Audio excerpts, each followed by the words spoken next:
Okay, can you briefly describe your students' reading levels? All right, we based our reading levels on Lexiles. We do not do the letters like Fontes and Pinnell does. So we use Lexile levels, and the Lexile levels I do have, they are between BR, and I have kids that are at the cusp at 800 Lexile. Okay. Lexile, what's Lexile? That's a reading level. It depends on the student's reading ability. You mean BR means beginner? Beginning reader, yes. Okay. So if you want to just look at it. Oh, it's between beginner to 800. Those are the students that I currently service. I mean, beginner, intermediate, or advanced? No, BR is where they haven't reached a Lexile of at least, like an 88 or an 80. So they put them as a beginning reader. Oh. And, every system is different. Just like I was telling you, Fontes and Pinnell, they base theirs on numbers. No, not numbers, but letters. So if you go on like a conversion chart, if you look it up, it will convert the different levels for you. Some goes by letters, some goes by numbers. It all depends. I think this one you can fill it up online because I don't understand your standard. You could look at the information online. Yeah. If you want to search up Fontes and Pinnell. Conversion chart. Oop. What? Fontes and Pinnell conversion chart. Oh, conversion chart. Mm-hmm. It's like a scale, right? Yeah, a scale, so you could see the different reading levels. Oh, your student is between this. BR and an 800. Of course, you could go higher, but not lower than a BR. That's just, it represents a beginning reader that's usually between, I want to say, preschool up to like first grade reading level. I think that's what it is. I might be wrong. Or between preschool and kindergarten level. Okay. Oh, preschool and kindergarten.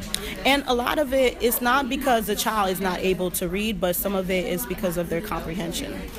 They're just not able to comprehend. So when they take the test on the computer, it gives them a BR. Okay? Oh, you are teaching 3 to 5? Yeah, 3 to 5. You're teaching different grades? Yes, I'm teaching different grades. Oh, strange. Yes, I have about like 60 some students. And then we work in small group, and then I rotate them in small groups. Some kids I work in small group with them, and then the other kids they work on the computer, and then other kids they work on independent reading. So we have a whole system or a software that we use. We use Read 180 and System 44. System 44 are for the kids that have a Lexile of 800 and lower. The ones that have 400 and higher, and then they have to meet a certain benchmark for every grade, and then they're either if they don't meet their benchmark, they're with me. If they do meet their benchmark, they have enrichment with their homeroom teacher or with the science teacher. Oh, what is benchmark? Like a certain level that they have to reach for their grade level. Like for 5th grade, their benchmark is an 850. So a lot of the kids that didn't reach their benchmark, they're around the early 800 Lexile level. Oh, I can find these terms on this. Yes, you can find, let me write it down for Lexile.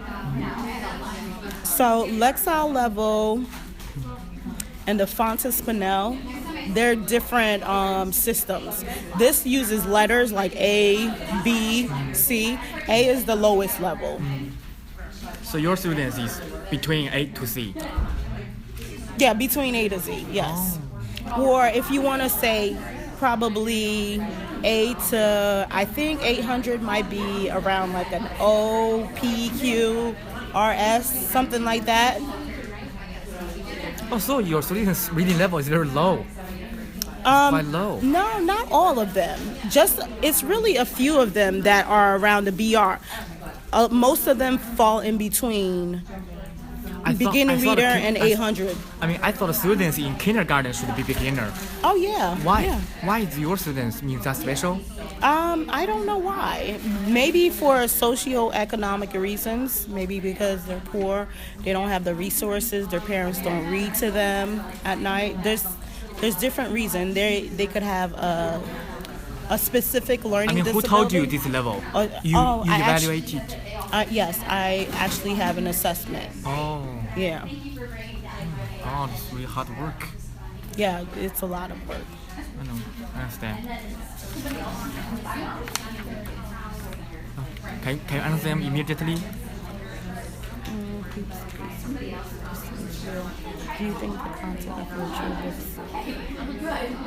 I don't think the content of literature books at hand keeps pace with the students' real reading ability, and that's why sometimes they come to me because they have their actual literacy teacher, and me, I'm the reading interventionist. So I just take them in for the students that didn't meet a certain benchmark, and I work on skills to help them try to meet a certain benchmark. And this is where they get the opportunity to read books that are at their level. You mean you're not really teaching them, you're the intervention. But I'm reading intervention. I still teach reading. Oh. I still teach reading. And last year I was an actual reading teacher. I taught for that 5th grade level. But now I teach for grades 3 to 5, intervening for students that need a lot of help, pushing them to get to the level they need to be. Oh, so you have 2 identities. Yes. Sometimes you're ordinary for ordinary people, ordinary students. Yes. Sometimes for most struggling. But even the students that are around the 800, a lot of my kids, they're like average students, and then they just need a little bit of help. A lot of my 5th grades are around the 800 lexile, but they just need extra support so they could move up to that 850, so they can meet that benchmark. It's not that they're very extremely low or can't understand anything. It's just that they just need extra help.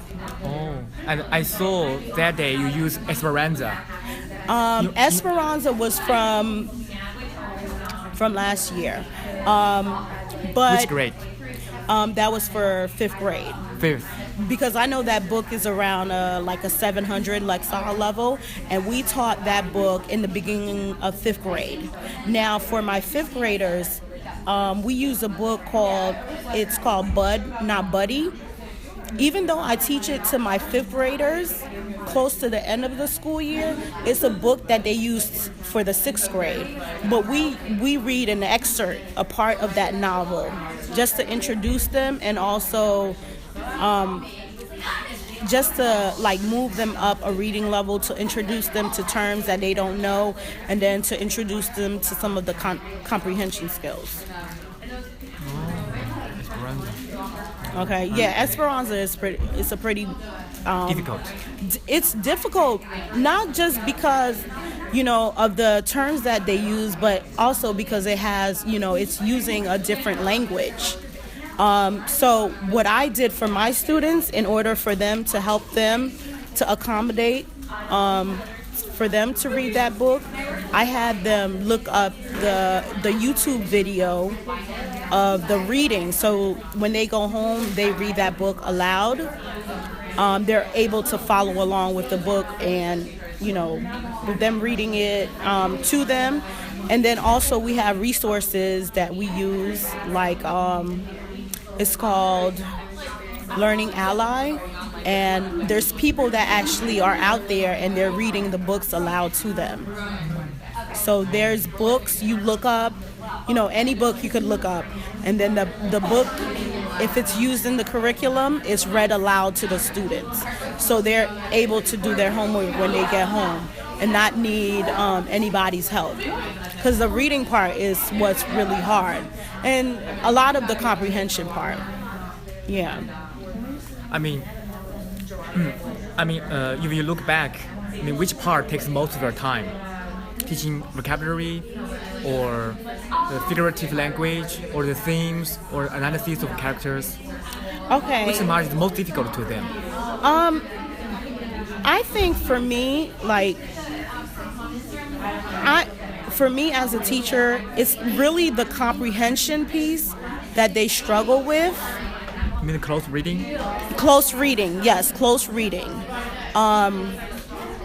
Finding the meaning behind the text, and it's kind of,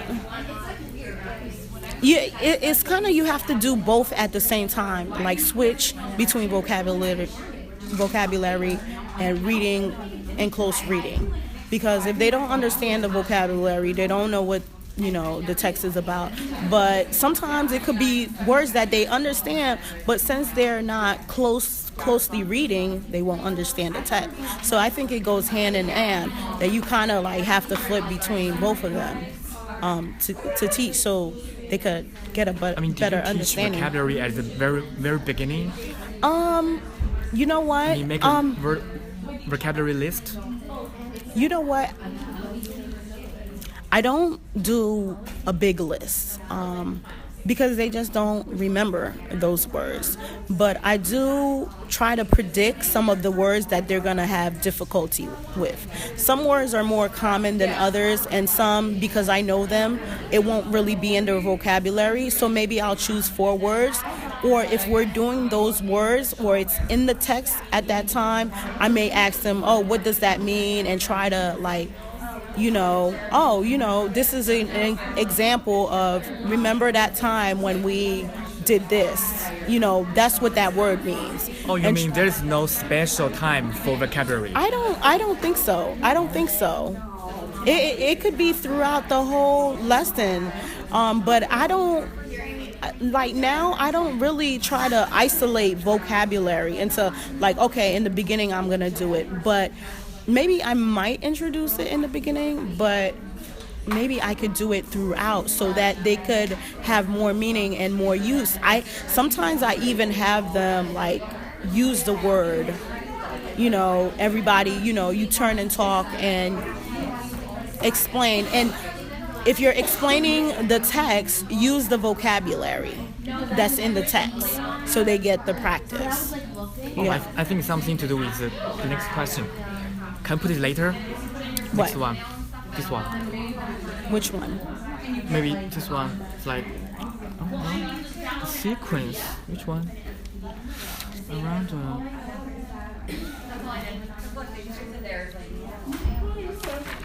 let's see.